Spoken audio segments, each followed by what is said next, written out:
कैसे हैं आप सभी। आई होप कि आप लोग काफी अच्छे और शानदार होंगे। हम बताने वाले हैं वीडियो में, जो कि चैप्टर का नाम है दीर्घायु समीकरण का दूसरा नंबर सवाल। आप पहला सवाल हम बता चुके हैं, अगर वो नहीं देखे हैं तो डिस्क्रिप्शन में लिंक होगा, वहां पर जाकर देख लीजिएगा। दूसरा नंबर सवाल बोल रहा है कि निम्न स्थितियों के दीर्घायु समीकरण के रूप में निरूपित करने के लिए बोल रहा है।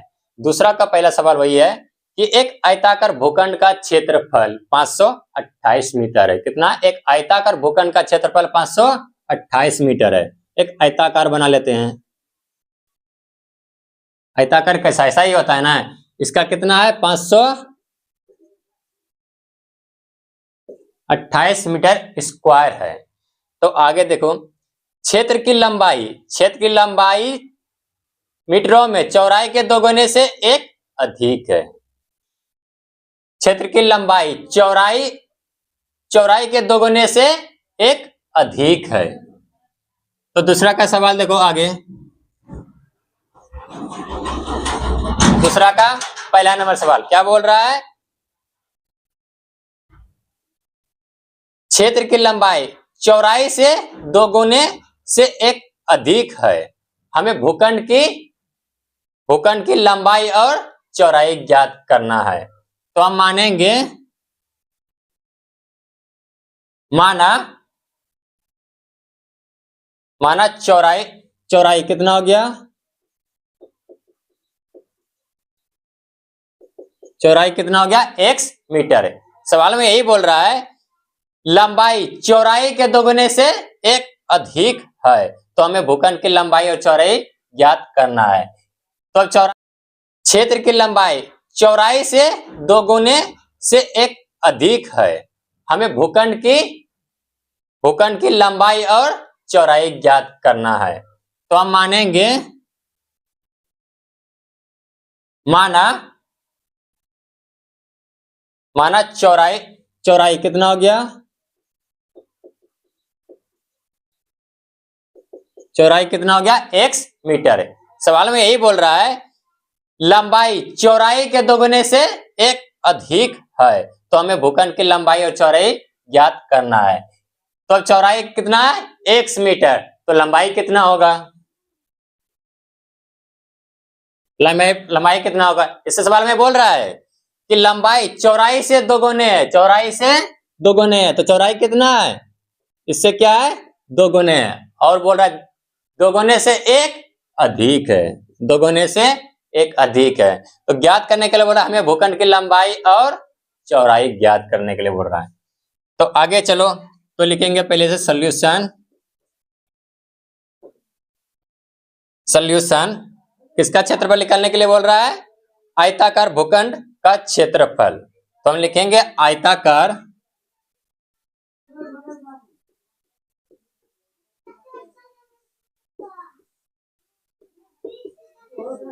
भूखंड का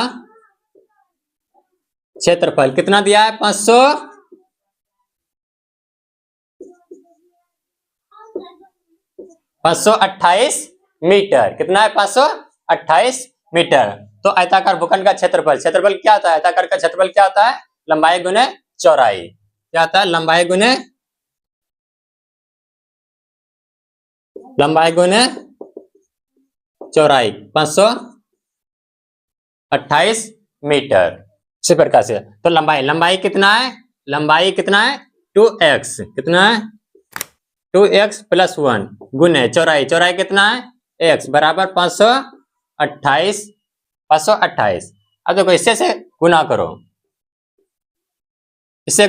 2x x से गुना करेंगे 2x स्क्वायर कितना हो गया? 2x स्क्वायर प्लस इससे गुना करेंगे x बराबर 528। कितना हो गया? 528। उसी प्रकार इसको सेम उतार दो। 2x स्क्वायर प्लस x, ये बराबर के उस पर है, बराबर के इसको इस पर लेके आओ। कितना हो गया? 500 - 528 बराबर 0। तो हमें ज्ञात क्या करना क्या बोल रहा है? दीर्घायु। दूसरा नंबर का दूसरा सवाल बोल रहा है दो क्रमागत धनात्मक पूर्णांकों का गुणनफल कितना है? 306 है। तो हमें पूर्णांकों को ज्ञात करना है। क्रमागत घनात्मक संख्या पूर्णांक क्या है? ऐसी संख्या जो गिनती वाला संख्या को पूर्णांक संख्या क्रमागत पूर्णांक संख्या कहते हैं। कितना है? 306। तो हम मानेंगे, पहले लिखेंगे सॉल्यूशन माना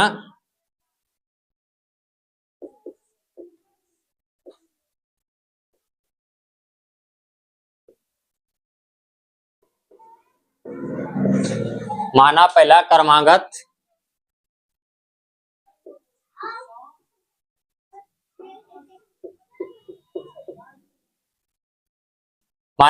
क्रमागत धनात्मक पूर्णांक इसको x मानते हैं। कितना माने? x। तो दूसरा कितना होगा? तो दूसरा क्रमागत धनात्मक पूर्णांक कितना हो गया? बराबर x प्लस 1। दूसरा क्या हो जाता है? x plus 1। तीसरा हो जाएगा x प्लस 3। चौथा हो जाएगा x प्लस 4। पांचवा हो जाएगा x प्लस 5। चलते हैं प्रश्न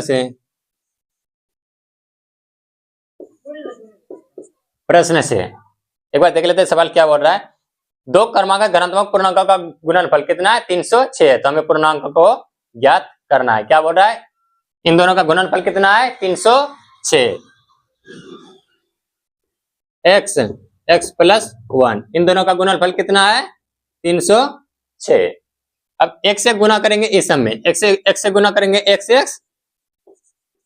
स्क्वायर प्लस x से गुना करेंगे 1 में, कितना होगा? x बराबर 306। x स्क्वायर प्लस x बराबर के उस पर, इसको बराबर के इस पर लेके आओ, प्लस में तो क्या हो जाएगा? इधर आएगा तो माइनस 306 बराबर 0। अब ज्ञात क्या करने के लिए बोल रहे थे? दीर्घांश के निरूपित में ज्ञात करने के लिए बोला है। तो मेरा यही आ गया। आप इसको फटाफट स्क्रीनशॉट मारिए, आगे सवाल बताते हैं। पहला का तीसरा नंबर सवाल बताते हैं। सवाल में दिया है, ऊपर में आपको सवाल दिखता होगा। सवाल में दिया है रोहन की माँ उससे 26 वर्ष बड़ी है।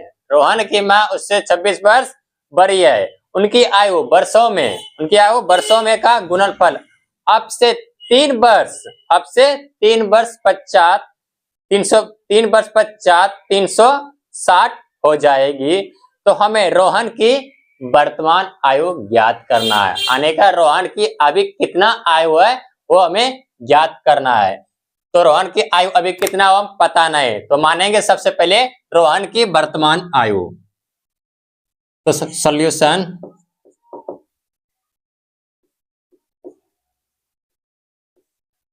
रोहन की वर्तमान आयु कितना? x वर्ष मान लेते हैं, इसको x वर्ष मान लेते हैं। आगे बोल रहा है रोहन की माँ उससे 26 वर्ष बड़ी है। यानी रोहन की माँ कितना बड़ी है? 26 वर्ष बड़ी है। तो लिखेंगे रोहन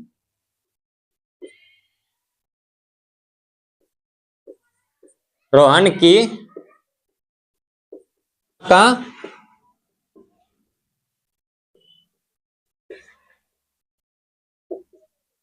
वर्तमान आयु कितना है? कितना हो जाएगा? एक से पहले इसका रोहन बोल रहा है रोहन की माँ 26 वर्ष बड़ी है, यानी इसका 26 है। रोहन कितना है? x प्लस 26 हो जाएगा।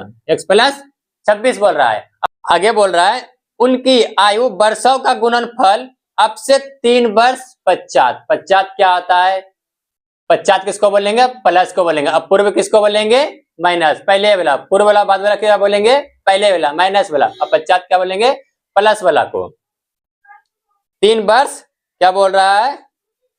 उनकी आयु का गुणनफल अब से 3 वर्ष पश्चात 360 हो जाएगा। तो हमें रोहन की वर्तमान आयु ज्ञात करना है। आगे बोल रहा है कंडीशन 3 वर्ष पश्चात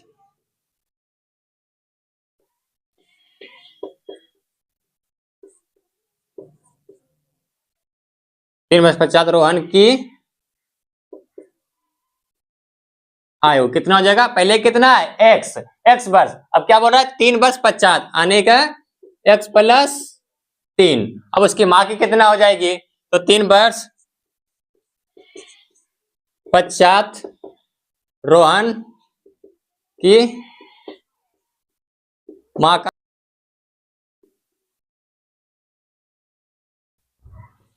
आयु कितना हो जाएगा? पहले कितना है x प्लस 26, 3 बस 50 अनेक प्लस कितना हो जाएगा? 3 प्लस हो जाएगा x प्लस 26 प्लस 3 कितना हो गया? x 26 3 29 कितना हो गया? 29। अब आगे सवाल में बोल रहा है कि रोहन की वर्तमान आयु ज्ञात करना है और 3 बस 50 360 हो। अब इन दोनों का बोला 3 वर्ष पश्चात कितना हो जाएगा? 360 हो जाएगी। कितना हो जाएगा? पहले कितना है x प्लस 3 x प्लस 3 और दूसरे का कितना है? रोहन की मां की कितना है? x प्लस 29 कितना हो जाएगा? 360। अब इन दोनों का गुना करो, इससे गुना करो, इस सब में x से गुना करो, इस सब में फिर 3 से गुना करना है, इस सब में x से गुना करेंगे, x गुना x कितना हो गया? x स्क्वायर प्लस x गुना 29 कितना हो गया? 29x प्लस अब 3 से गुना करो, 3 गुना x कितना हो गया? 3x प्लस 3 गुना 29 करेगा कितना हो गया? 29 दिया 9 27, 27 के 7 3 दूनी 27 के साथ 3 दूनी 6 6 2 8 कितना हो गया? 87 बराबर 360 x स्क्वायर प्लस 29x और 3 को x कितना हो गया? 32x प्लस 87 बराबर 306। अब बराबर के उस पर, बराबर के इस पर लेके आओ उसको, x square plus 32x plus 87 बराबर के उस पर है, सॉरी यहाँ पर 360 है ना,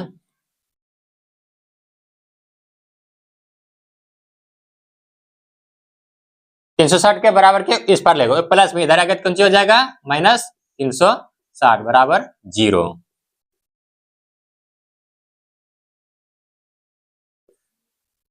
x स्क्वायर प्लस 32x अब 360 में से घटेगा 87 प्लस 87 है माइनस 360 है, घटेगा कितना बचेगा?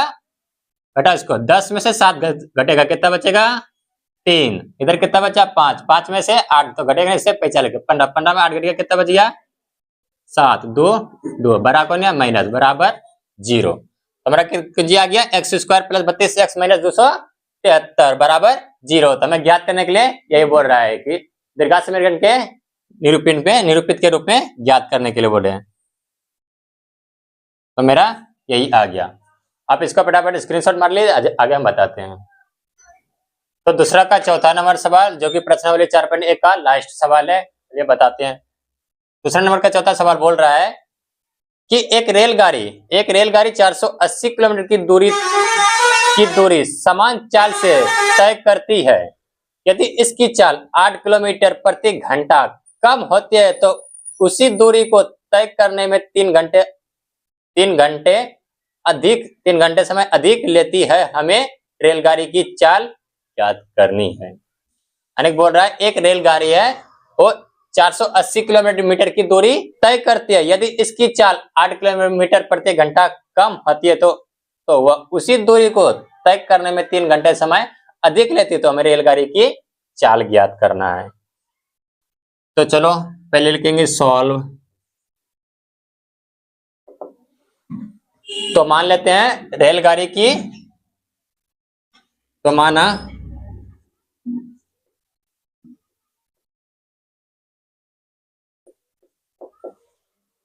रेलगाड़ी की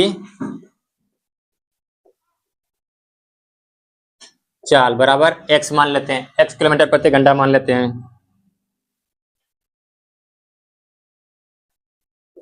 x किलोमीटर प्रति घंटा मान लेते हैं। और दूरी कितना दिया है? दूरी कितना दिया है? 480 किलोमीटर। दूरी कितना दिया है? 480 किलोमीटर। तो आगे चलो हम बताते हैं शर्त। पहला शर्त इसको मान लेते हैं, शर्त पहला मान लेते हैं। और तो समय बराबर फॉर्मूला क्या होता है? समय बराबर फॉर्मूला क्या होता है?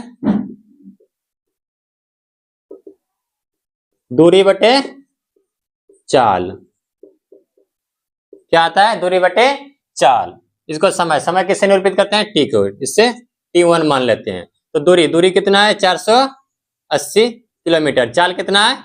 x kilometre. x। अब शर्त दूसरा चलो।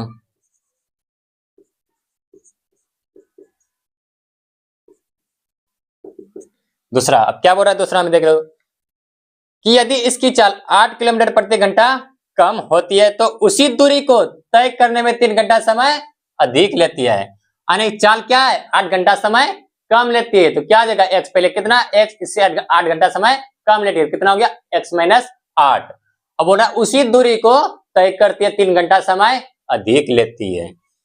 तो इसका T2 मान लेते हैं। T2 बराबर दूरी कितना हो जाएगा? वही दूरी बोल रहा है। कितना दूरी बोल रहा है? उसी दूरी को 480।